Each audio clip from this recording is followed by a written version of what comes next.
दवाइयां बनाने वाली कंपनियों बायो एंड टेक, फाइजर और चीनी कंपनी फासन मार्फा की जानिब से तैयार की जाने वाली वैक्सीन का इस हफ्ते दुनिया भर में 120 मकामात पर तजर्बा किया जाएगा, जबकि अमेरिका में 89 मकामात पर मॉडर्ना कंपनी की वैक्सीन का तजर्बा किया जाएगा, जो मंजूरी से कबल टेस्टिंग के आखिरी मरहले में है।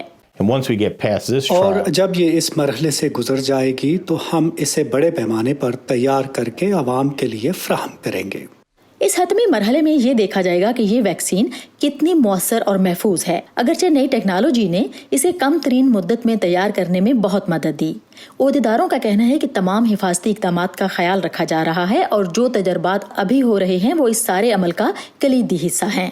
These are new technology vaccines. इंसानों में मौजूद नए वायरस के खिलाफ ये जदीद टेक्नोलॉजी से बनाई जाने वाली वैक्सीन है।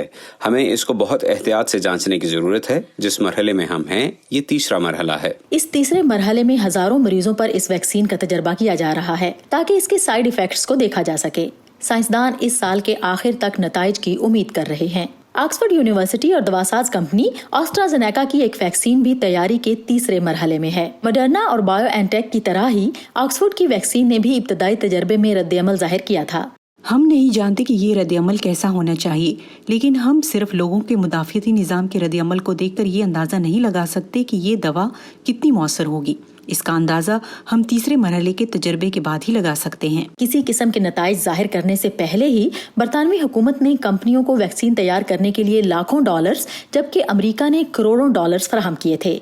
इसलिए अगर तजर्बात कामयाब होते हैं तो दवा की कुछ मिकदार फौरी तौर पर इस्तेमाल के लिए फराहम की जा सकेगी।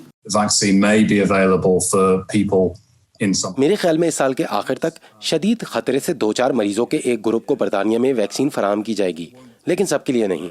यानी शुरू में उन लोगों को दी जाएगी जिनको इसका ज्यादा फायदा हो या ज्यादा मौसर साबित हो, और फिर आहिस्ता आहिस्ता सभी के लिए दस्तयाब होगी।